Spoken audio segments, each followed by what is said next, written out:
You What if the shouldn't be here. miracle Just that stay out saves of the your way. life doesn't fall from the sky, You had no right to but do that. walks Get into away a from broken me! town wearing a Navy uniform with a battle-scarred Recording multiple K9 ruptured at his barrels side? containing corrosive and In toxic Briney materials. Point, a Noted waitress a was being significant crushed spill by on the cruelty. concrete floor. A town K9 was confirming suffocating under volatility. corruption, until one soldier, Ethan Hale, stepped out of the shadows and brought a storm of justice with him. But what happened next changed not just the town, but the hearts of everyone who witnessed it.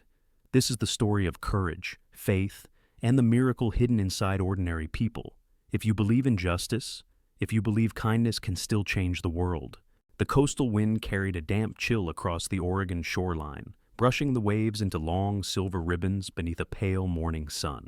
Ethan Hale stepped out of his navy blue truck, feeling the cool air graze his sun-warmed skin after hours on the road.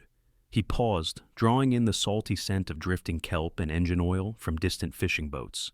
Despite the peace of the scene, his body remained coiled with habitual readiness, the unconscious posture of a man who spent half his life scanning horizons for danger.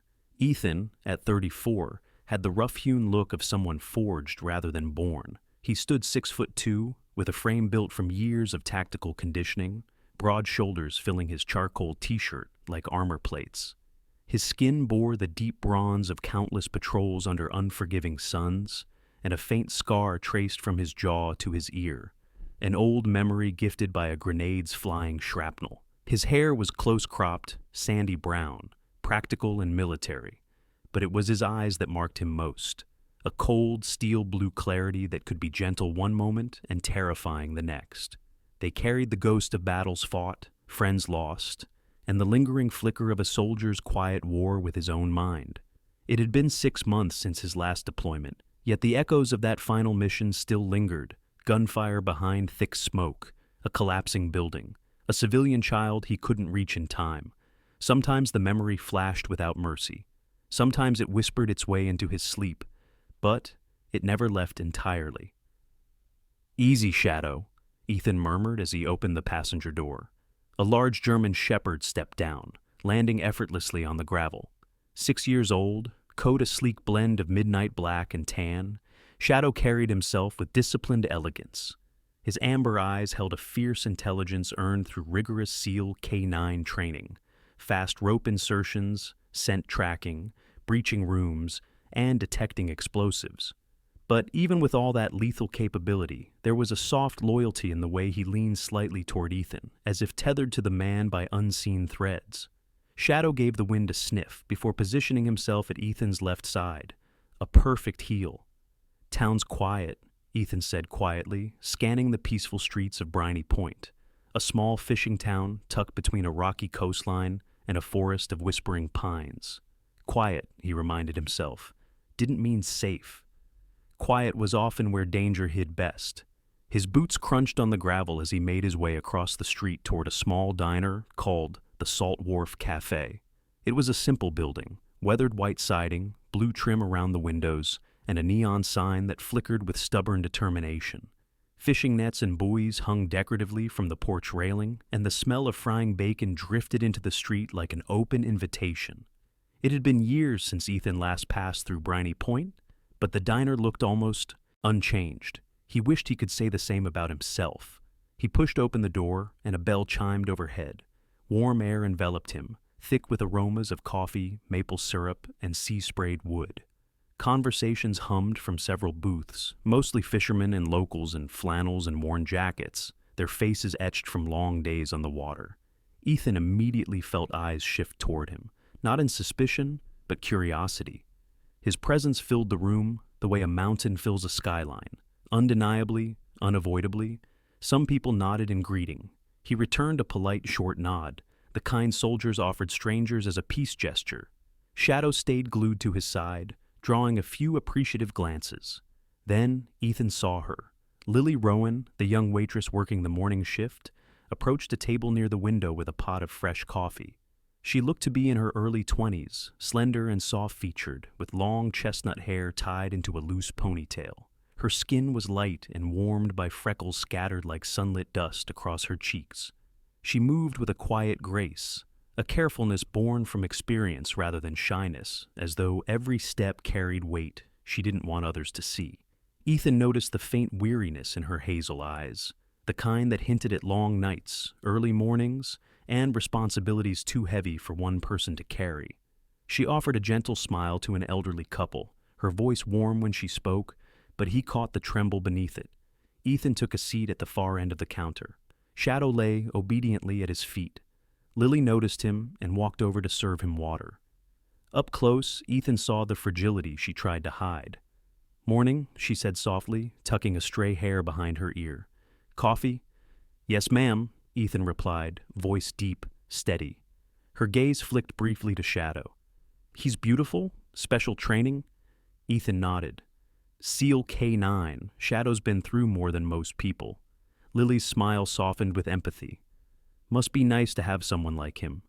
Ethan didn't answer at first. His eyes drifted sideways, instinctively studying windows, exits, movement patterns, his brain working through old routines he had never managed to switch off. "Yeah," he said after a moment. "He's the one constant that made it back." Lily opened her mouth to respond when the glass door swung open behind her with a harsh clang. The cafe quieted instantly, as if someone had pressed mute on the entire room. 3 people entered, but only one commanded the attention.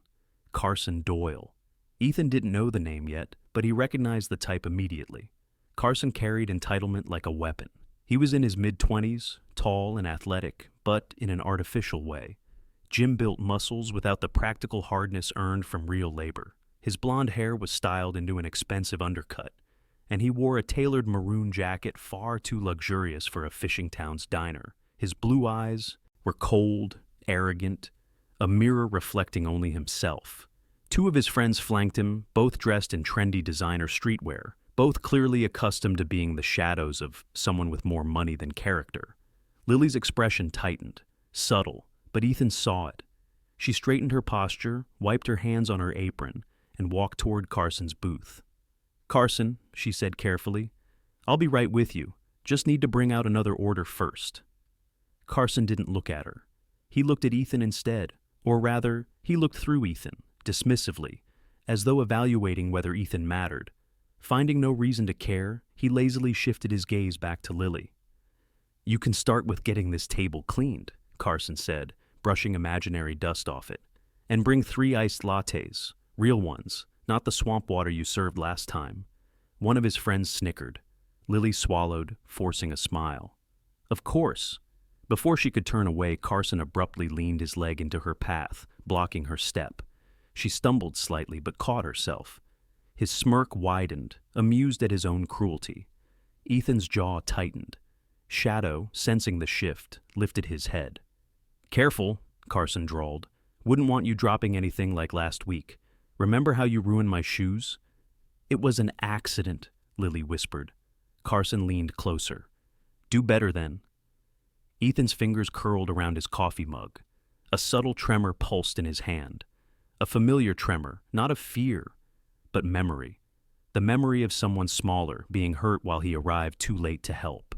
He breathed slowly through his nose, grounding himself. Shadow growled quietly, a sound only Ethan heard. "It's fine," Lily murmured as she hurried past. But Ethan knew it wasn't fine. It was never fine. Not with men like Carson Doyle. The diner atmosphere shifted uneasily, locals pretending not to see what they saw every week. Ethan watched Carson lean back in the booth, feet stretched arrogantly into the walkway. He laughed loudly at something one of his friends said, a laugh completely devoid of warmth. Lily returned with 3 iced lattes, hands steady but jaw clenched. As she set the cups down, Carson flicked a drop of condensation from the table onto her apron. "Sloppy?" he said. Lily stiffened. Ethan's restraint thinned. He stood up slowly, the old floorboards creaking beneath his weight. Shadow rose beside him, posture alert. Amber eyes locked on Carson's movements. Ethan approached the counter, pretending to refill his napkin holder, but positioning himself within listening distance. His military instincts sharpened, reading body language, calculating distances, assessing potential threats. Lily came around the corner, carrying a tray with 2 breakfast plates for another booth. As she passed Carson's table, he stuck out his leg again, this time deliberately. Lily stumbled hard, the tray tipping. She gasped as one. Of the plates slid, eggs and bacon splattering across the floor. The cafe fell silent again. Carson laughed, loud, cruel. Look at that. I didn't even touch her and she still messed up. Pathetic. Lily crouched quickly, cheeks burning with humiliation as she scrambled to gather the mess. I'm sorry. I'm so sorry. Stop apologizing, Carson mocked, leaning forward. Or at least try not to sound so desperate when you do it. Something inside Ethan snapped, not violently, not explosively. Quietly, like a taut wire finally giving way. A calm washed over him, the same calm he felt when stepping into hostile zones. He walked toward Lily with slow, deliberate steps. Carson's friends noticed first. Dude, he's coming over. Carson turned, his eyes meeting Ethan's. For a brief second, Ethan saw confusion flash across the young man's face. Confusion, followed by poorly disguised insecurity. Leave her alone, Ethan said, voice deep and level, without raising it even a fraction. Carson blinked, taken aback by the soldier's presence up close. Ethan's size, posture, and the quiet assertiveness radiating from him created a pressure that didn't require threats, but Carson was the type who feared losing face more than danger. Excuse me, he sneered. This is between my server and me. Go sit down, hero. Shadow stepped half a pace forward, head lowering. A growl rolled through his chest, deep and sharp. The sound drew several gasps from nearby tables. Carson flinched. Ethan didn't blink. I won't say it again, Ethan murmured.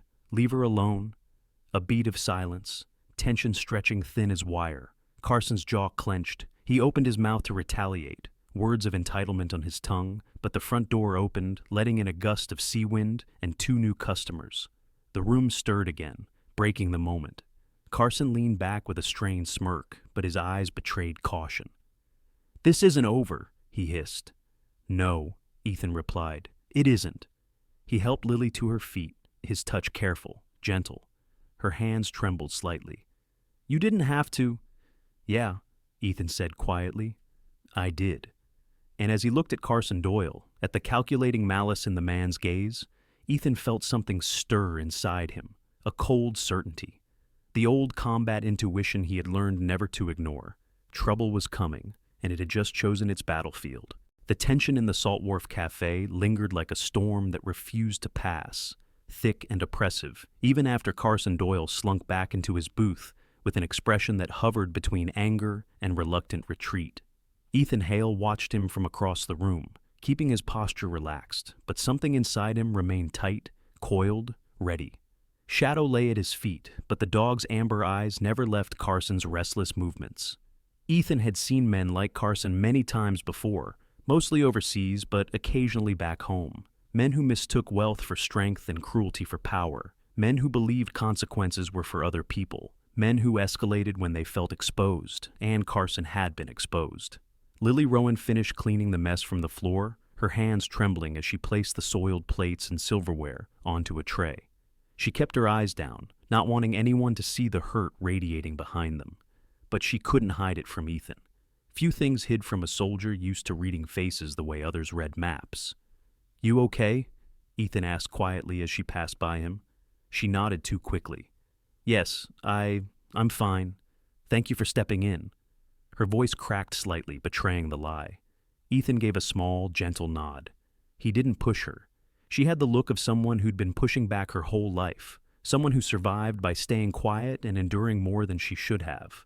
If he ever bothers you again, you let me know, Ethan said. Lily forced a smile. You won't be in town long enough for that. Ethan didn't correct her, but something in the back of his mind whispered that Lily Rowan might be wrong. After a moment, Lily moved back toward the kitchen, disappearing through a swinging door, and Carson, now free from her presence, leaned toward his 2 companions, whispering furiously. His jaw clenched so tightly the muscles twitched along his cheekbone. His friends were smaller in stature, both in their early 20s, wearing expensive jackets and sneakers more suited for a nightclub than a fishing town. One had dark curly hair and anxious brown eyes, constantly scanning the diner as if expecting someone to reprimand him. The other had short black hair, a pointed nose, and a nervous habit of cracking his knuckles. They whispered, nodded, and occasionally shot nervous glances toward Ethan, but none dared look at Shadow directly. Eventually, Carson slammed his drink down, stood abruptly, and stormed out of the diner with his entourage scrambling behind him. The bell over the door jingled innocently as they left, a cheerful sound that clashed with the venom dripping from Carson's expression. Ethan exhaled slowly, aware of the tension unclenching in his chest. Shadow nudged his hand, sensing his unease. "Easy," Ethan murmured, scratching the dog behind the ears. "I'm good." But truthfully, he wasn't entirely good. His mind felt unsettled, as though his instincts were trying to warn him of something he couldn't yet see. PTSD was a quiet predator like that. Sometimes it whispered warnings that had nothing to do with the past and everything to do with the present. Ethan paid his bill, thanked the elderly couple who had nodded approvingly at him earlier, and stepped outside with Shadow. The coastal wind had grown stronger, carrying the scent of rain, even though the sky still held the patches of clear blue. The sun was dipping toward the horizon, painting the edges of the clouds in gold and rose. It should have been peaceful, but Ethan didn't feel peace, not yet. As he crossed the parking lot, he noticed an older woman standing beside a silver station wagon. She was petite, around 60, with wisps of silver hair pulled into a loose bun. Her face was weathered but kind, her blue eyes soft with quiet concern. She waved hesitantly. "Sir?" Ethan stopped. "Yes, ma'am?" "Thank you," she said softly. "For what you did in there. Lily's a good girl, works too hard, deals with too much." Ethan gave a respectful nod. "She didn't deserve that." The woman smiled sadly. "No one does, but in this town, the Doyles own everything. People don't speak up because they know what happens if they do." Ethan felt a cold prickle at the base of his neck. "You know Carson?" "Everyone does." The woman hesitated, then added, "Victor Doyle, Carson's father, owns the cannery, half the rental properties, and 3 of the businesses downtown. Even the sheriff listens when he calls." Ethan didn't like the sound of that. "Thank you for telling me," he said. "Take care, ma'am." She nodded and climbed into her car. Shadow watched after her until the vehicle disappeared down the street. Ethan leaned against his truck, crossing his arms as he scanned the emptying parking lot. "What do you think?" he asked Shadow quietly. The dog tilted his head. "Yeah," Ethan muttered. "I didn't like the sound of it either." He climbed into the driver's seat, Shadow settling on the passenger side. As he started the engine, the diner's neon sign flickered behind him, buzzing in the dimming daylight like a warning light. He wasn't even out of the parking lot before his instincts sharpened again.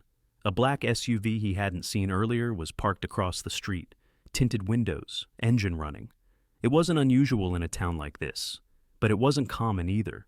Shadow lifted his head, ears perked. "Easy," Ethan whispered, but Shadow growled low, barely audible. That meant something. Ethan drove down the quiet main road, shadows stretching long as the sun fell lower. The town's businesses were closing, fishermen returning home, families ending their day. Everything looked ordinary, but Ethan's senses stayed tuned like a guitar string pulled too tight. He didn't go far, only a few blocks, before he began to notice a pattern. Every time he slowed at a stop sign, the black SUV turned. The same way he did. When he pulled into a small convenience store for a bottle of water, it drove past slowly. Too slowly. And when he left the store, it returned, idling at the far end of the street. By the time the sun dipped completely behind the horizon, painting the sky purple and navy, Ethan knew with certainty. He was being followed. "Shadow," he murmured. The German shepherd shifted upright, muscles tight, eyes alert. Ethan drove down toward the waterfront, taking the long route intentionally. The SUV followed, not close, not reckless, just steady. Too steady. "We're not dealing with amateurs," Ethan muttered. He made a sharp turn onto a narrow street lined with old fishing shacks and storage sheds, places rarely visited after sunset. The SUV hesitated before following. That hesitation told Ethan everything. Someone had been given orders to watch him, but they weren't trained well enough to follow without revealing themselves. He slowed his truck near a weather-beaten shack and pulled over. The SUV stopped half a block away. "Stay," Ethan told Shadow. The dog stilled but didn't sit. Ethan stepped out, the gravel crunching loudly under his boots in the stillness of the night. The ocean waves crashed faintly in the distance, rhythmical and indifferent.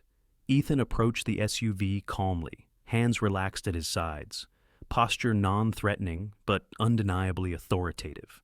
He stopped 3 feet from the tinted window. "You can step out," he said, voice deep and firm. "Or I can pull you out. Your choice." Silence. Ethan's jaw tightened. Last chance. The rear door opened slowly. A man climbed out. Late 30s, rough stubble, muscular in an unrefined way, wearing a faded leather jacket and steel-toed boots. His brown hair was messy, jaw thick, face marked by old scars, and a crooked nose that hinted at past fights. His posture screamed enforcer, not thinker. The man sized Ethan up with a scowl. "You're Hale." "Who's asking?" Ethan replied. The man cracked his knuckles. "Just passing along a message." "From who?" "Someone who says you should keep your nose out of what don't concern you."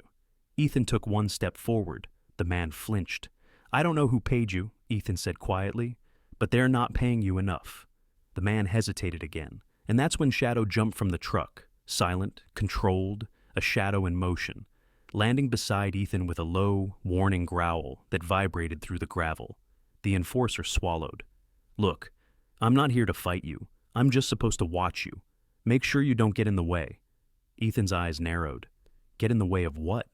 The man clenched his jaw.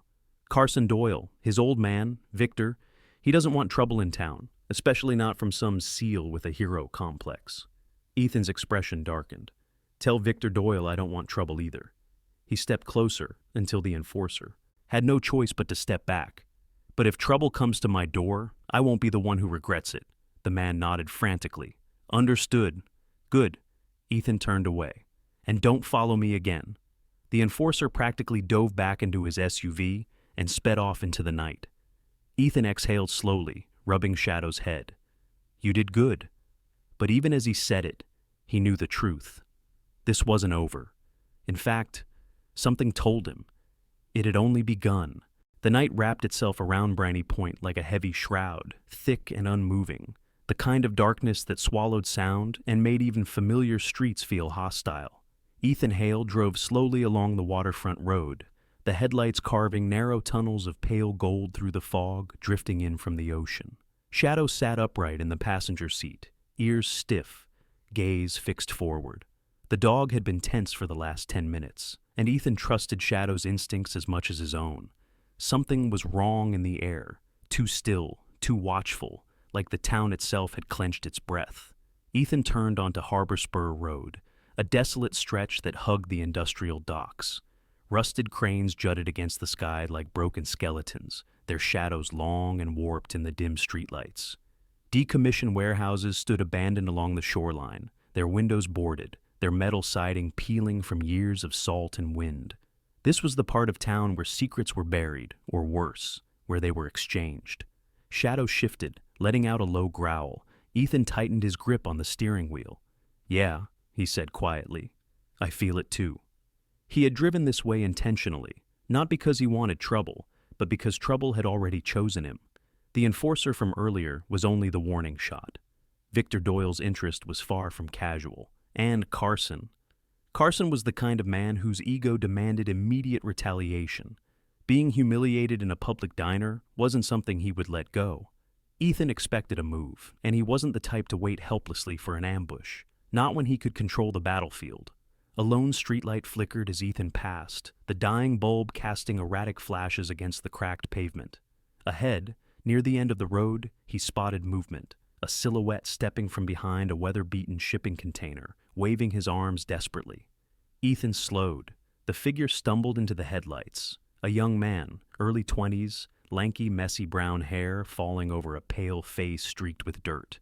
He wore a faded hoodie and loose jeans, his breathing frantic, his eyes wide with fear, locked onto Ethan's truck like a drowning man spotting land. Shadow growled sharply, but Ethan held up a hand to steady him. The man staggered toward the driver's side. Hey, stop! You're the SEAL, right? The one who messed with Carson?"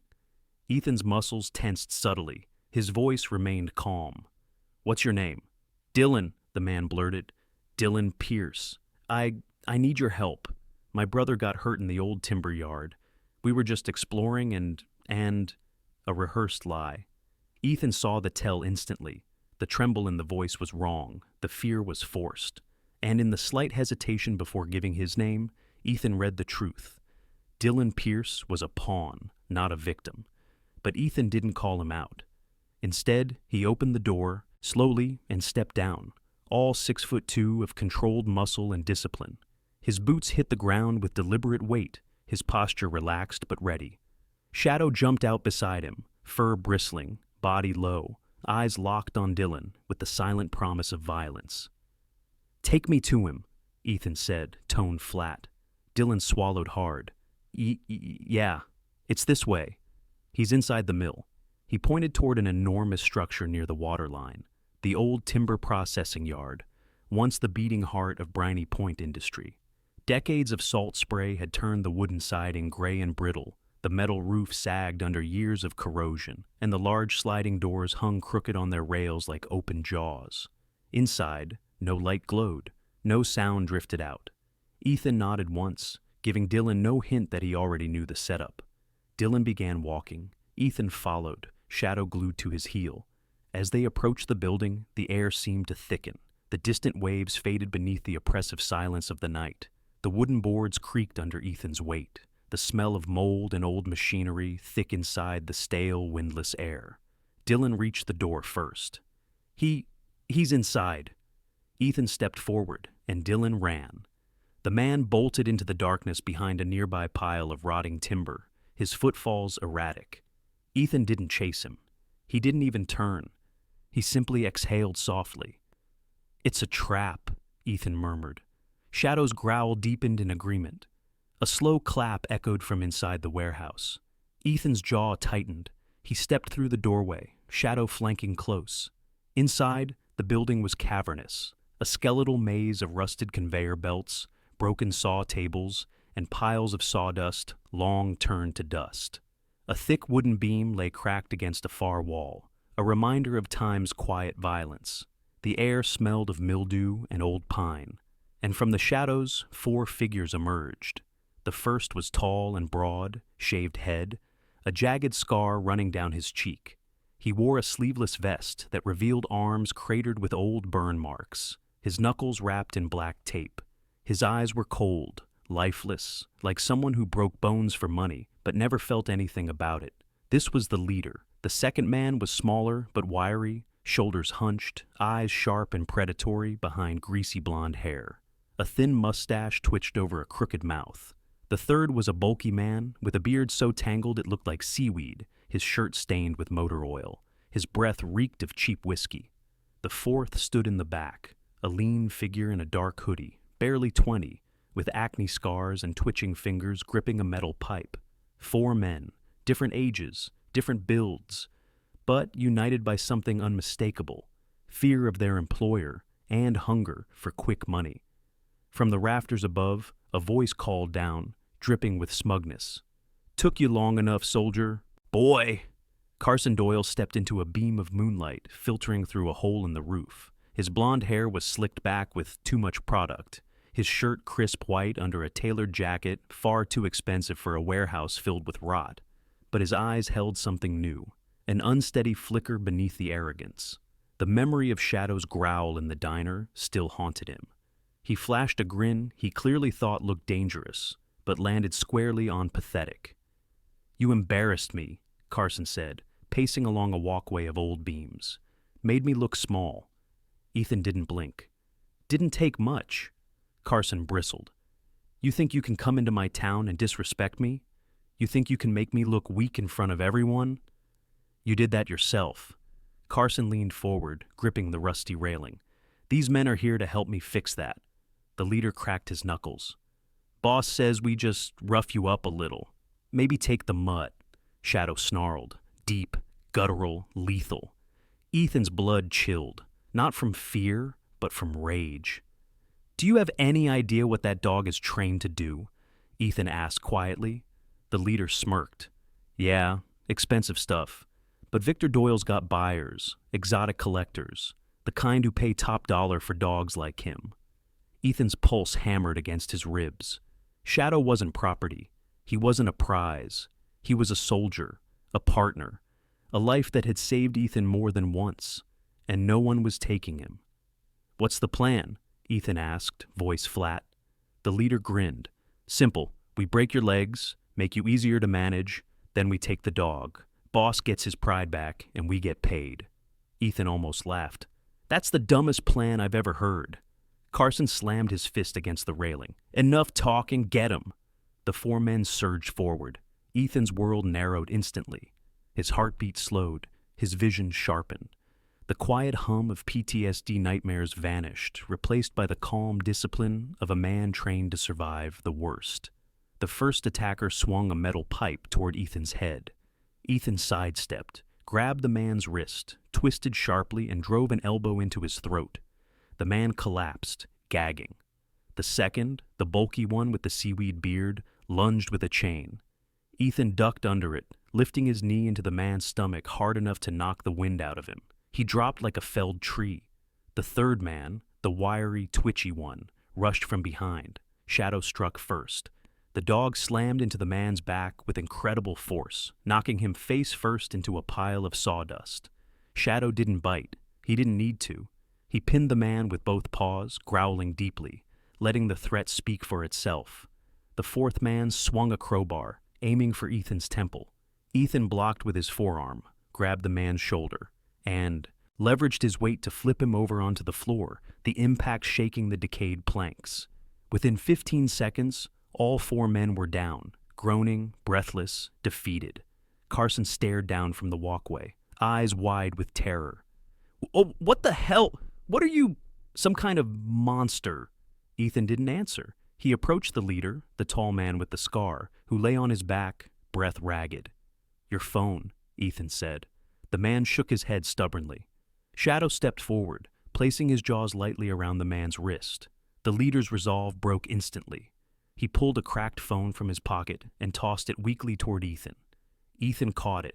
The screen was shattered, but still functional. He opened the message app, and there they were. Threats, payments, instructions to make him limp, orders to grab the dog, messages from Carson, messages from Victor, both directly involved. It was more than proof. It was a noose. Ethan took a picture of the screen with his own phone, saving every damning detail. Above him, Carson stammered. That doesn't mean anything. You can't. My father will bury you." Ethan looked up at him, blue eyes cold as steel. "Not if I bury the truth first." Carson panicked, backing away, scrambling across the walkway toward the exit. Ethan didn't chase him. Carson wasn't the threat. Victor was. And now Ethan had leverage. He slipped the leader's phone into his pocket, then whistled softly. Shadow released the pinned man and trotted back to Ethan's side, panting lightly. "Let's go," Ethan murmured. He stepped into the moonlit night, Shadow beside him. The warehouse behind them echoed with groans of the defeated. As they approached the truck, Ethan paused, staring over the dark harbor. This wasn't about a diner fight anymore. This was a conspiracy. A father and son willing to hurt anyone to protect their image. Victor Doyle owned the police, the town, the sheriff. But Ethan Hale wasn't owned by anyone, and he was done waiting in the shadows. Tonight proved one thing clearly. He wasn't the one who should be afraid. The morning of the gala dawned with a deceptive beauty, the kind of crisp golden sunlight that made Briney Point appear like a postcard instead of the breeding ground for corruption Ethan Hale had come to recognize. The breeze carried the scent of the sea and distant pine, brushing across the cliffs where the Doyle estate perched in cold, immaculate splendor. Ethan stood at the overlook across from the estate gates, leaning his forearms against the hood of his truck as he studied the mansion. Shadow sat beside him, upright and attentive, his dark tan coat glowing faintly in the sun. The dog's ears perked at every distant sound, cars rolling over gravel, the murmur of elegant guests arriving early, the fluttering of banners announcing the annual Port Haven Future Fund Gala, an event Victor Doyle used each year to polish his reputation. Today, though, the Polish would crumble. Ethan took a slow breath, feeling that familiar tension settle into his muscles, the same focused quiet that came before insertion missions overseas. Except this time, there were no insurgents, no sandstorms, no hidden bombs, just rich people in tailored suits and a tyrant who believed he owned a town. He reached into the truck bed and lifted a small black duffel bag. Inside sat a folded white uniform, starch stiff, crisp, pressed with exact military precision. the dress-white uniform of a U.S. Navy petty officer, adorned with service ribbons and insignia that told stories most civilians would never understand, worn too rarely, perhaps avoided by a man who struggled with the ghosts behind each ribbon. Ethan slipped off his t-shirt and changed beside the truck. His muscles shifted beneath the fresh fabric, broad shoulders filling the structured seams, the gold buttons gleaming against his chest. He smoothed the collar and exhaled slowly. Shadow sniffed him, tilting his head as though reassessing his transformed handler. Ethan patted his head. "Let's go show them what truth looks like." He turned when he heard tires crunching up the hill. A black NCIS sedan approached, steady and confident. It stopped beside him, and the driver stepped out. Special Agent Marcus Hale. No relation to Ethan, but the resemblance in discipline was uncanny. Marcus was around 40, medium height, but built with the wiry strength of a man who trained daily. He had short salt and pepper hair, a square jaw covered in trimmed stubble, and a deep line etched between his brows, the mark of someone who had spent years navigating military bureaucracy and criminal investigations. His dark suit fit neatly across his frame. He moved with the measured patience of someone who had seen the best and the worst of service members. His brown eyes were sharp, calm but unblinking, like a surgeon about to perform a delicate operation. "Morning, Chief Hale," Marcus said, offering a firm handshake. "Or should I say, undercover vigilante." Ethan accepted the handshake. "Not undercover, just tired of watching bullies run towns." Marcus cracked a faint smile. "Then you'll enjoy today. You've given us a hell of a case file." Ethan handed over the stolen phone from the night before. Marcus took it carefully, flipping through the incriminating texts.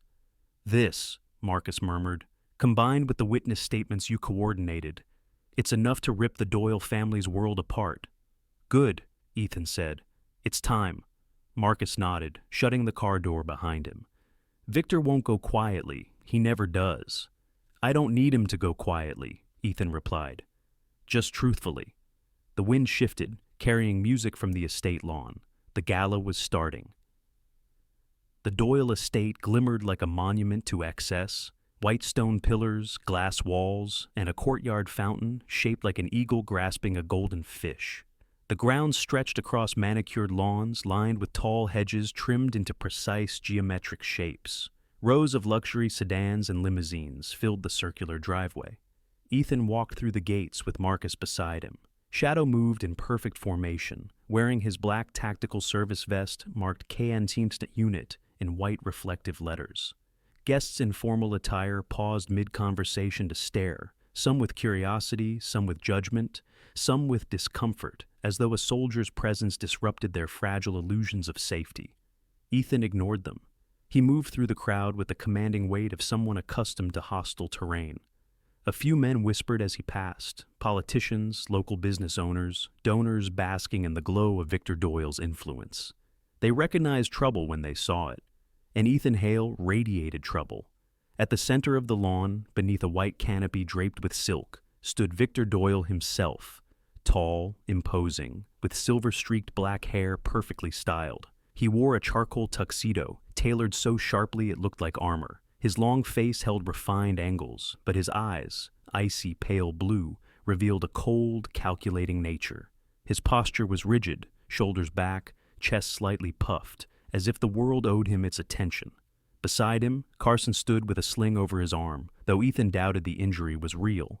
Carson's blonde hair was slicked back, and his expression was sour, petulant.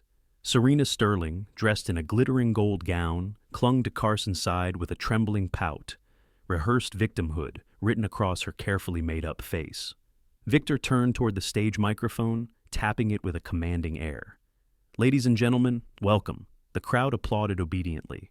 "Tonight," Victor continued, "we celebrate unity, growth, and the bright future we are building for Briney Point. My family has always been committed to the community." "Community?" Ethan said, loud enough for the nearest guests to turn. Marcus placed a steadying hand on his arm. "Let him finish," the agent murmured. Victor's jaw tightened slightly at the interruption, but he forced a smile. "As I said, Briney Point thrives because of the strength of its citizens, people who respect order, law, and decency." Marcus stepped forward. "Decency is exactly what we're here to address." Victor's smile froze. His pale eyes sharpened. "And you are—" Marcus pulled out his badge case. "Special Agent Marcus Hale, NCIS." Gasps rippled across the crowd. Shadow stood taller beside Ethan, ears forward, tail stiff. Victor's face tightened subtly, but he regained his composure with admirable speed. "Agent Hale," he said with a measured tone, "this is a private event. If you require a meeting, my assistant can—" "We're not here to meet," Marcus said. "We're here to correct a record." Marcus nodded toward the stage technician. The NCIS agent had already coordinated with him earlier that morning. The technician hesitated, looking between Marcus and Victor. Then he pressed a button. The massive LED screen behind Victor flickered, transitioning from Gala imagery to a time-stamped video. The chatter died immediately. On the screen, inside the Salt Wharf Cafe, Carson appeared, tripping Lily deliberately, mocking her, grabbing her hair, and slamming her face into the table. The footage was clear, undeniable. The room went silent. Serena gasped dramatically, but her trembling hand gave away her panic. Victor turned to his son sharply. Carson's face drained of color. Marcus spoke above the murmurs. "This footage was retrieved from a camera inside the diner. Multiple eyewitnesses have confirmed its authenticity." Victor lifted a hand. "This is taken out of context. Carson was assaulted by this man's dog." "No," Marcus said, "but this was." He clicked a remote. The screen shifted. Now the texts appeared, thread after thread. "Carson Doyle, make sure he can't walk." "Victor Doyle, take the dog, buyer is ready." "Carson, do it before the gala." The crowd froze in collective horror. Whispers erupted. "Is that real? Victor paid to have a soldier attacked? They wanted to steal the dog?" Victor's face contorted, not in fear but in fury. "This is fabricated, deep-faked." Marcus shook his head calmly. "All messages are verified from telecommunications records, and the phone itself," he held up the cracked device, "was surrendered by one of the assailants during apprehension." Victor reached toward Marcus as if to grab it. "You have no right?" "Actually, we have every right," Marcus said. "Victor Doyle, you are under arrest for conspiracy to commit aggravated assault, bribery of law enforcement, destruction of evidence, and participation in illegal animal trafficking." He gestured toward Carson. "Carson Doyle, you are under arrest for assault, harassment, and contracting violent crime." State troopers stepped from the crowd, badges gleaming, hands firm on their belts. Carson stepped back, shaking. "No, no, Dad, do something." Victor's veneer shattered. His cold blue eyes blazed with hatred. "Do you know who I am?" he snarled. "I will bury all of you." Ethan stepped forward at last, letting his presence hit the crowd like a wave. "No," he said quietly, his voice carrying more weight than shouting ever could. "You don't bury people anymore." Carson's legs gave way. He collapsed onto the lawn, sobbing. Serena backed away in her gold gown, covering her mouth as though she could hide behind her expensive fabric. Troopers handcuffed Victor, though it took 3 of them to restrain his thrashing arms. Another pair cuffed Carson. Cameras flashed as news crews swarmed. Ethan didn't smile. He didn't flinch. He only looked toward the far edge of the crowd. There stood Lily Rowan. Her eyes were wide, her breath trembling. When she saw the screen replay her own humiliation, tears rolled down her cheeks, but not the tears of shame she once fought to hide. These were tears of validation, relief, justice. Ethan approached her quietly. "It's over," he said softly. Lily shook her head through her tears. "No," she whispered, voice breaking. "It's the first time something truly ended in my favor." She covered her face with her hands. Ethan placed a gentle hand on her back. Shadow nudged her lightly, pressing his warm head against her leg. Lily sank to her knees to hug him, sobbing into his fur. For the first time since Ethan arrived in Briney Point, he felt something shift inside him. The war wasn't over, but the tide had turned. The first rays of dawn crept gently over Briney Point, casting soft bands of gold across the quiet harbor. The sea was calm for once, its surface a pane of polished glass touched only by the lazy drift of the tide. Seagulls glided low, their white wings glowing in the warm light as the town finally exhaled after a week of tension that had stretched it thread thin. A new day, clean, bright, unburdened, settled over the streets like a blessing. Ethan Hale stepped out of his truck and took in the morning air. He wore a simple gray shirt and rugged work pants, nothing like the immaculate dress whites he had donned at the gala. Today he was simply a man with calloused hands, steady purpose, and a promise to keep. Shadow hopped out beside him, stretching his powerful limbs, his thick tan and black coat shimmering subtly under the soft sunrise. The dog shook once, then trotted ahead confidently toward the small cottage on Elderberry Lane. The cottage had once been a sad sight, its paint peeling, porch sagging, roof struggling under years of salt wind abuse. But over the last 7 days, under Ethan's relentless effort, it had transformed into something whole again. Fresh white paint brightened the siding. The porch beams had been reinforced, the railings secured, the steps replaced with sturdy new planks that smelled faintly of pine. Flower boxes handcrafted by Ethan now lined the porch windows, waiting for Lily to choose what to plant. Shadow stopped at the porch and lay down with a sigh of contentment, his body stretching along the wooden boards as if testing them for sturdiness. Ethan smiled at the dog's approval. From inside the cottage came the soft hum of morning activity. A kettle whistled, cabinets clicked shut. Light footsteps sounded across the floor. Then the door creaked open and Lily Rowan appeared, wiping her hands on a faded dish towel. She looked different, still Lily, but lighter somehow. The weight she had carried so long seemed lifted from her narrow shoulders. Her golden brown hair, usually tied up tightly during her diner shifts, now fell loosely past her shoulders in soft waves. Her skin, fair and freckled beneath the morning light, looked healthier, less strained. She wore a white cotton blouse and simple jeans, comfortable clothes that matched the quiet peace returned to the town. Her smile blossomed when she saw Ethan. "You're earlier than yesterday," she said, stepping out onto the porch. Her voice held a softness that hadn't existed the week before. Ethan shrugged slightly, a ghost of a smile tugging at his lips. "Sun's up. Might as well be 2. Shadow lifted his head at her voice, tail thumping lazily. Lily crouched to pet him, fingers disappearing into his thick fur. "Morning, Shadow. You on guard duty again?" The dog made a low, pleased rumble. Ethan leaned his shoulder against the porch column.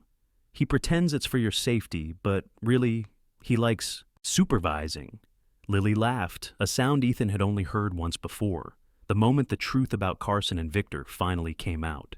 Hearing it again pulled something warm through Ethan's ribs. Inside the house, another sound echoed softly. A wheelchair rolling across wood. Lily straightened. "Mom's awake. She's been better this week. Less worried." She hesitated. "She keeps saying she can finally breathe." Ethan nodded. "That's good." He pushed away from the column. "Ready to get the roof started?" Lily folded her arms and gave him a look that was half amusement, half concern. "Ethan, you've rebuilt half this house already. I don't want to take advantage." "You're not," he said simply.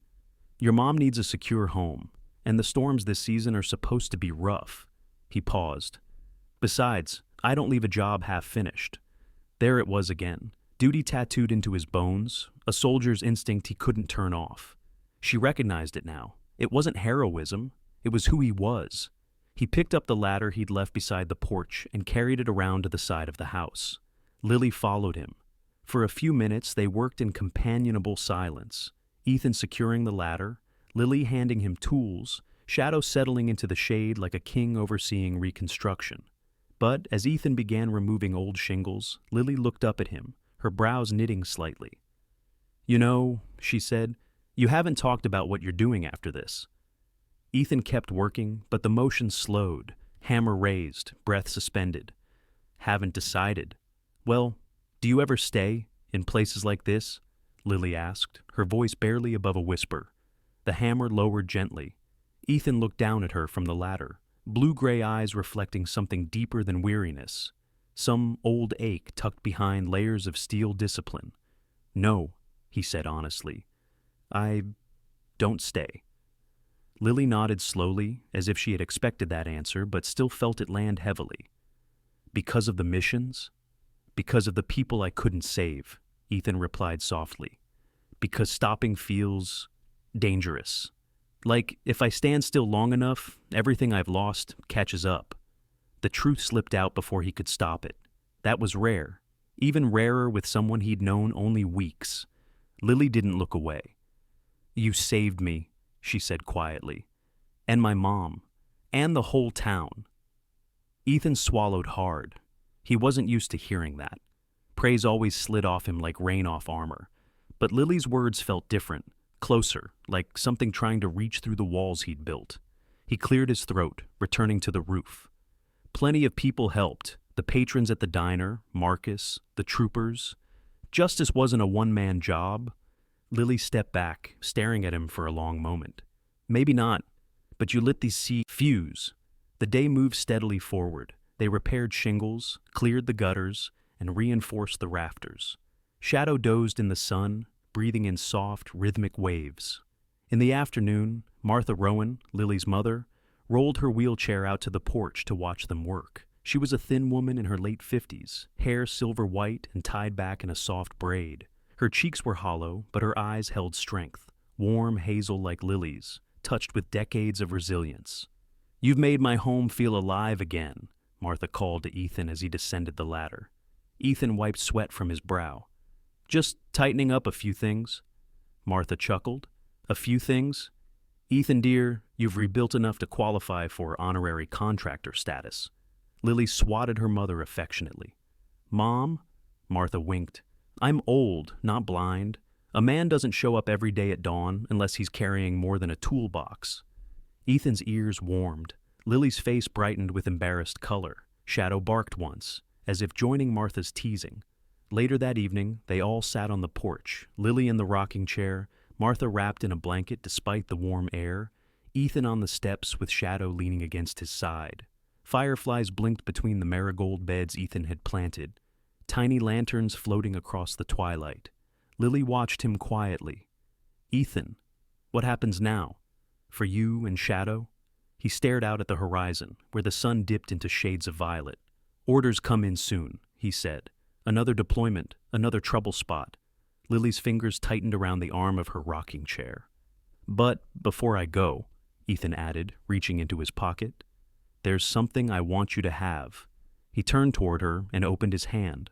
Resting on his palm was a heavy brass challenge coin, its surface worn smooth at the edges, its emblem etched deeply, a trident, anchor, pistol, and eagle, the insignia of his SEAL team, a symbol of loyalty, integrity, and unbreakable resilience. Lily's breath caught. "Ethan, I can't take that." "Yes," he said softly. "You can."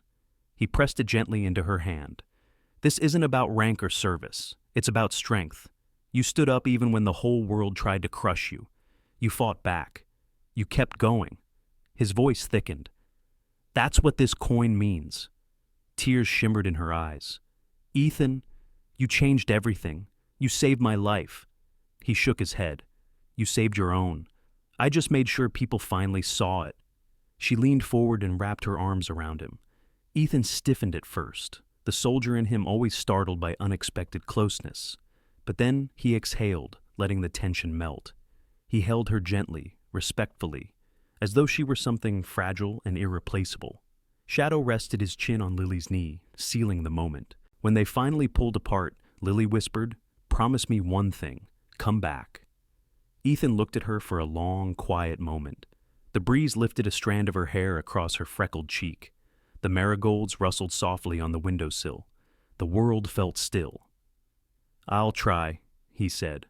Sometimes that was all a soldier could promise. The next morning, dawn broke in brilliant gold across Briney Point.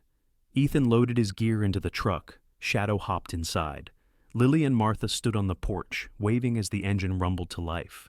The challenge coin gleamed in Lily's hand. Ethan tapped the horn twice, a crisp farewell, and drove toward the open road. Ahead, sunlight spilled across the cliffs, lighting the path forward. Shadow stuck his head out the window, ears flapping in the wind. Ethan allowed himself a rare smile. Briney Point grew smaller in the rearview mirror, but the warmth of that little white cottage lingered in his chest. And as long as the road stretched on, as long as there were people who needed help, Ethan, Hale, and Shadow would be moving toward the next dawn, carrying the quiet promise of justice wherever they went.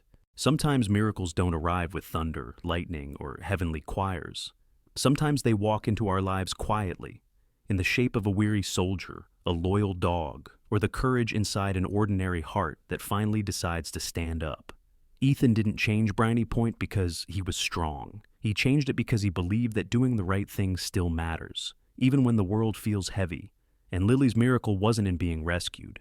It was in rediscovering the strength she always had. Maybe that's the real lesson for all of us. That even on the days when life feels unfair, when people look down on us, or when the road ahead seems too long, God still plants small miracles in our path. A kind stranger, a moment of unexpected kindness, a chance to begin again.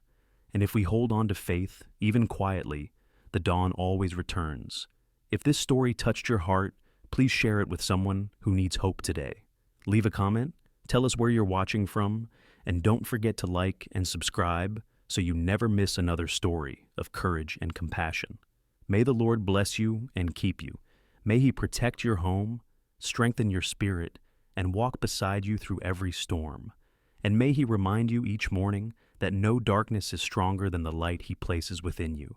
God bless you, and thank you for watching.